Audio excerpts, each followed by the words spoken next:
Tonight, it's back to school for some students in the GTA. It was amazing. We get to talk together. And we get to do projects together. Yeah. Out to play 3 times. Kind of scared, but I think we'll be okay. Excitement and jitters as some students head back to class, how kids, parents, and staff are feeling, and the precautions being taken to make sure everyone stays safe amid a 4th wave. Plus, severe weather tear through parts of southwestern Ontario, the damage left in its wake, and what we can expect heading into tomorrow. And don't have to go very far, but even just that couple blocks is getting very congested. traffic levels have been rising, and the gridlock is expected to get worse with schools and offices reopening. We'll tell you the city's plan to cut congestion as more drivers return to the roads. Good evening, I'm Kelda Yoon. Well, school is back in session for some students in the GTA. Now, there's always some jitters the first day back, but this year there is the added stress of the pandemic and questions about whether the measures in place will be enough to keep students in the classroom. Our Greg Ross spoke with parents, kids, and staff who were back in school in Mississauga today. It feels very free. Out of the house and back in the classroom, but most importantly, back together again. It was amazing. We get to talk together. And we get to do projects together. Yeah. It's not just the kids who are happy they are back. I think staff much prefer to be back in the building, teaching and having students in front of them. I'm very excited for the kids to go back to school. The kids need in-person learning. Keeping kids safe will be the key if they want to keep them in the classroom, which is why schools are continuing to take a number of precautions. They didn't go unnoticed by students. You can't touch each other. We can't play tag or manhunt anymore at recess. Obviously the obvious with masks, and make sure you use hand sanitizer and you wash your hands every time you touch something. But is it enough? COVID-19 case counts remain relatively high with the Delta variant, and nearly all of the kids at this school are under the age of 12, which means they can't be vaccinated. It has some parents wondering if schools will close again. I'm kind of worried about it in the fall and winter, the resurgence of COVID. I think the school will make the best decision for the kids from a perspective of if there are rising cases and they have to shut down again, fine, we'll have to deal with it. I am confident that the school setting itself is safe. The province's chief medical officer of health says as long as we continue to take the proper precautions, schools should be able to remain open. 87% of the time when a child got COVID-19, the virus actually spread within the social circumstances, in the home or after school activities. Only 7% of the time was the school the source for the infection. The remainder of schools around the GTA will open later this week, including the Toronto District School Board, where classes will resume on Thursday. Greg Ross, CBC News, Mississauga. After not reporting new cases on Labor Day Monday, Ontario is reporting an additional 1,145 infections of COVID-19 over the last 2 days. 564 of those new cases are from today, along with 3 deaths. 581 new cases were recorded yesterday. 165 people are in ICU with COVID-related illnesses. Now, locally, Toronto is reporting 118 new cases today. Peel has 52, and York Region has 64. More than 1,700 tests were completed with a positivity rate of 3.4%. The union representing Toronto transit workers is advising its members not to disclose their vaccination status despite the TTC's new immunization policy. Now, ATU Local 113 says whether its members are vaccinated or not, they should refuse to disclose their status. The union says it isn't opposed to vaccines, but worries that the policy infringes on the rights of its employees. The TTC wants all workers to prove their status by September 20th and be fully vaccinated by October 30th. A union president, Carlos Santos, says he will oppose any discipline for employees who keep their information private. Meantime, the city is continuing its efforts to get vaccination teams into neighborhoods across the city, hoping to reach those who still haven't gotten their shots, and they're utilizing the TTC.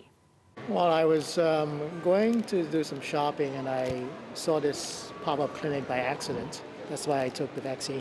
You know, they should have been building more of these you know, like small clinics all over, so it'll be easier on people. Yeah. You know, instead of you have to go to a specific place, they should have a little bit more of these places where it's really easy. The city, along with public health officials, are holding more than 100 such pop-up clinics each week. This one taking place at the Islington subway station until Thursday. Warden Station is also hosting a clinic. You'll also find a team set up this weekend at Westwood Middle School on Carlaw Avenue.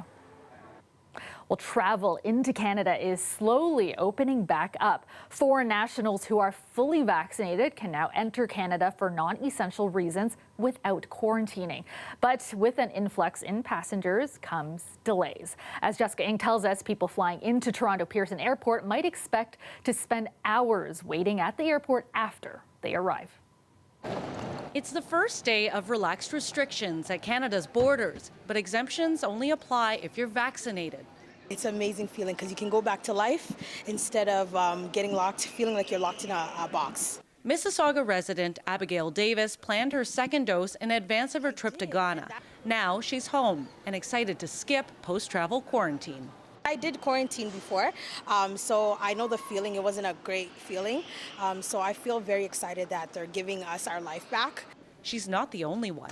I planned my trip going there after my vaccination, after I took both doses, my husband and I. International travelers need to be fully vaccinated by 14 days before arrival with one or a combination of the 4 accepted vaccines.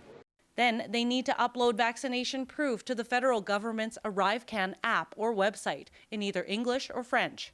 We wanted to make sure that, everyone had an opportunity to submit their information in a way that would benefit them on arrival and not having to quarantine. Some of the rules from before are staying the same. Visitors can't exhibit any COVID-19 symptoms, and they still need to show a negative COVID-19 test result from the 72 hours before the flight. They may also be subjected to COVID-19 screening after they get off the plane.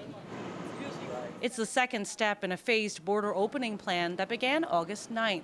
Since then, travelers with both doses coming from the U.S. have been able to enter Canada. Traffic at land crossings has doubled. At Canadian airports, visitor numbers are up more than 30%.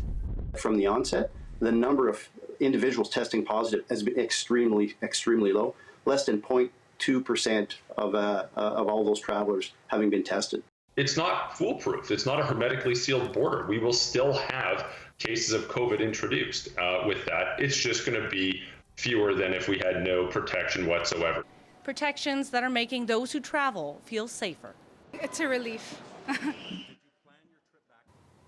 And that was our CBC's Jessica Ng reporting from Pearson Airport. Well, severe weather ripped through southwestern Ontario late this afternoon, leaving a trail of damage.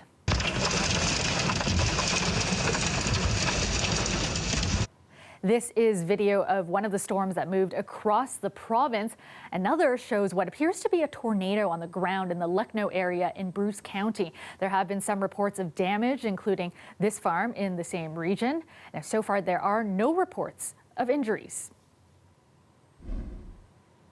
And the GTA wasn't spared from storm activity. Heavy rain started rolling into the city after 6 p.m., getting heavier just after 7 o'clock. It wasn't the same as what was experienced in other parts of the province, but some intense thunder and lightning also hit the city, and a severe thunderstorm watch remains in place for the city of Toronto. Meteorologist Colette Kennedy joins us now with a first look at the forecast. And Colette, some serious active weather making its way through today. Yeah, all the ingredients were in place. There are very strong storms that moved through, and some of the damage and reports we've seen. Of course, some of the hardest hit areas through Huron County and through Wellington region, Great Bruce through that area. That line of storms, still heavy downpours of very strong winds pushing through the GTA. This is a kind of secondary line, not nearly as strong as earlier, but that's coming in now. So they're still seeing some action there. We're going to see kind of those two lines as well, too. So we get what's coming through now, then more rumbles of thunder through the overnight hours. hours. This is 6 a.m. So early morning, if you're up pre-dawn especially, but even as we get past 6 o'clock, we are still seeing it. However, by 8, seeing most of the GTA will have cleared out from the system as it moves on into eastern Ontario. So into the afternoon, a few showers may develop again, but they would be quite spotty in nature. So active tonight, 17 for that low, and tomorrow up to 25 degrees, and still have the umbrella around, but not anticipating the kind of action that we certainly have been seeing today and tonight. Kelda. All right, thanks, Colette. If you've driven around the city lately, you may have noticed it's getting harder to get around, and it's expected to get even more congested with schools reopening and more people returning to their offices. Now, to remedy that, the City of Toronto announced a new program today to help ease the gridlock. Our Dahlia Ashry has more. Last year during the pandemic, a much quieter downtown core. But in recent weeks, the traffic headaches have returned. Luckily, I only have to go from the Gardiner to here on Front Street, so I don't have to go very far. But even just that, couple blocks is getting very congested. Some frustrated drivers choosing public transit instead. 15 minutes, what's traffic? 40. So it over doubles the time. And the subway is about 30, so it's still shorter. According to data released by the city today, traffic levels plunged by 55% earlier in the pandemic, but are now back up and expected to keep rising. Recent weekday traffic volumes are as high as 82% of pre-pandemic levels, and we fully expect that to go higher as students get back to in-class learning on Thursday and some today, and as more and more workers make their way back into the office. To remedy that, the city's rolling out a congestion action plan, nearly a dozen initiatives aimed at easing traffic pains. These include deploying traffic agents to congestion hotspots to help direct drivers and actively monitoring traffic cameras around the city, especially at busy intersections. There are hundreds of cameras, and they can make real-time changes to signal timing to adjust traffic flow and help to manage congestion. Gil Penalosa is an urban planning expert. We need to stop building cities for cars and create a city for people. The people that drive their cars to work, even the increase is a tiny minority compared with the people that use public transit, walk, or bike. He believes the city should focus instead on increasing bus and bike lanes. We should have been bold as cities like Paris in France and other cities that created hundreds of kilometers of protected bikeways, because with fewer cars, there were no traffic jams. Some agree. There's way too much traffic downtown. We need more one-way streets and more bikers, really. Downtown congestion is also being exacerbated by the recent closure of the east end of the Gardiner Expressway and demolition of ramps to Logan Avenue. To ease the traffic pains, the city will also be reducing the number of exemptions from rush hour parking rules given to construction companies. Dahlia Ashry, CBC News, Toronto. Porter Airlines is set to resume service tomorrow at Toronto's Billy Bishop Airport after being grounded for more than a year due to the pandemic. Now, planes will start flying out in phases. Initial flights will resume between Canadian destinations, while flights to U.S. cities are set to resume next week. This comes after Porter announced in July it would launch jet service destinations in Canada, the U.S., and the Caribbean. Those flights will be offered from Pearson International Airport, along with Ottawa, Montreal, and Halifax. Welcome back. Justin Trudeau says he won't let a mob control his campaign. Someone threw stones at the Liberal leader during a campaign stop in London, Ontario yesterday, and police are now investigating the incident. Trudeau said today he draws strength from the frontline workers who face intimidation every day. Those are the people that I think about. Those are the people I want to defend from being tossed gravel at, from being spat on, from having someone tug at their mask, or just make them feel terrible as they're going in for an 18-hour shift to save the lives of people who themselves chose not to get vaccinated. Trudeau was hit by gravel as he boarded his bus after a Labor Day event. Other party leaders have condemned the incident. Conservative leader Aaron O'Toole called it completely unacceptable. NDP leader Jagmeet Singh says it was absolutely wrong. It's called Vote on Campus, and it's a program that encourages students to vote in the federal election by bringing polling stations to college and university campuses. But this year, Elections Canada won't be running it across the country. Our Farah Morali explains why.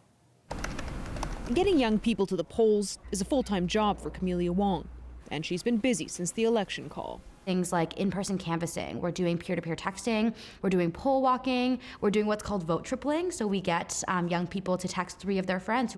Part of her organization's outreach this year, explaining to students how and where they can vote. That's because Elections Canada has scrapped a program that allows post-secondary students, no matter where they're from in Canada, to vote on campus in their home constituency. And so for us, we see this cancellation as damaging to our democracy. The Vote on Campus program was launched as a pilot in 2015 with polling offices at 39 post-secondary institutions. More than 70,000 people voted through that program, and it was even greater success when it expanded in 2019 to more schools. That election year saw approximately 110,000 votes at those locations. In a statement, Elections Canada told us it decided not to run the program this year for 2 reasons. The first being the fact that this was a snap election. It says coordinating both space and workers for a program like this sometimes takes months. The other reason, it says, was the uncertainty of the pandemic. It says it was unclear until recently whether students would even be back for in-person learning with different vaccination rules on campus. Students will still be able to request a mail-in ballot or vote in person elsewhere. But today, many were surprised. I guess I'll have to find somewhere else to vote then. Especially during this time, it's especially important to make it convenient for people to be able to vote. And I think that having that facility available at universities is a great way to do that. My parents have their own place where they vote at, so I'll probably just go right where they go. This is a clear barrier for students. A coalition of students is now pushing to ensure the program isn't scrapped in future. It's completely irresponsible. I think that it's, it is completely it is very detrimental to the youth voter turnout. The past 18 months have been difficult. As for Wong, she believes the issues at stake in this election are pressing enough that young people will find a way to exercise their right. Farah Morali, CBC News, Toronto. You're looking live at a rainy downtown Toronto right now. It's 17 degrees out, and Environment Canada is tracking some more severe weather. Storms capable of producing strong wind gusts are being reported along the Scarborough Bluffs, and it extends as far as Elmer, just north of Lake Erie. All right, let's go back to Colette now with a look at your extended forecast. And Colette, heavy downpours could linger into tomorrow morning before moving on out. Yeah, and some of those strongest storms, I mean, the reason we saw them with the timing as the system was pushing them in off Lake Huron onto the shores, their eastern shores, was because of the daytime heating. So the timing all kind of aligning there. Still some heavy downpours and strong winds, but we are seeing that main line kind of pushing off into eastern Ontario. And then there's still more to come. So we'll get some breaks in the overnight hours, but then filling in again towards the pre-dawn hours. However, crucial kind of timing, by about 8 o'clock, most of the GTA will have cleared. Still going to be wet and some heavy rain in there as you head from Kingston off towards the Ottawa region. Drier conditions into southwestern Ontario. That's to start the day. But then into the afternoon, see some of this instability. So just some kind of spotty showers showing up. But otherwise, there'll be quite a bit of sunshine. So it's one of those sort of scenarios, right? Still have some of that instability as we go into the day on Thursday as well. So looking at your temperatures tonight, here's the story. 16 to 17 through southwestern Ontario. You'll find that things clear out as you get towards the morning hours. And then also here, some spotty showers possible, mid-20s for the highs as we head through the day on Wednesday. Still some gusty winds we're looking at, certainly, especially with some of the storms overnight tonight. And then even tomorrow, the winds at times are still going to be quite strong. And looking at that temperature story, 26 St. Catharines, possibly even pushing a little bit warmer than that. Looking ahead towards Thursday, Friday, that's when that slightly cooler air is going to move in. And I say cooler, but kind of using that loosely because really it's just putting those temperatures to seasonal where they should be for this time of year. But when you go from kind of mid-20s and then you're going to see things coming back up to mid-20s as we go into the weekend, that's why it feels a little bit cooler here and a bit of fresher in terms of it seeming more like fall. So sunshine into Friday, 23. Into the weekend, see some more cloud cover coming back in. But like I say, it's looking pretty good in terms of those temperatures being on the mild side by then, Kelda. Thanks, Colette. A man has died after a shooting in North York tonight. Police responded to the shooting in the Driftwood Avenue and Grand Ravine Drive area just before 9 p.m. Multiple gunshots were heard. When emergency crews made it to the scene, they found one man suffering from gunshot wounds. He was pronounced dead at the scene. Police are asking witnesses to come forward. Well, Canadian tennis sensation Leylah Fernandez has reached her first Grand Slam semifinal at the U.S. Open today. Her dad, who is also her coach, couldn't be there in person to see her win. As she says his words of support before the match were crucial. My dad told me so many things, but today he told me to go out there, have fun, fight for every ball, fight for every breaker, and Fernandez came out on top with a 7-5. Fernandez shocked earlier in moving on in the U.S. Open. Felix Auger-Aliassime won his quarterfinal match just about an hour ago. He defeated Spain's Carlos Alcaraz Garcia, who was forced to retire in the second set due to injury.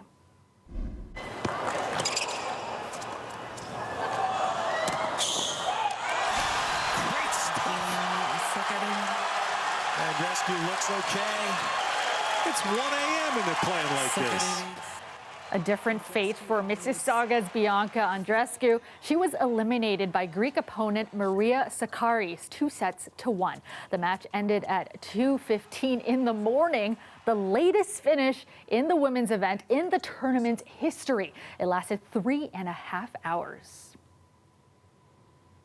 And that is our show for you tonight. Thank you so much for watching. I will see you back here tomorrow night at 11. Have a great night, everyone.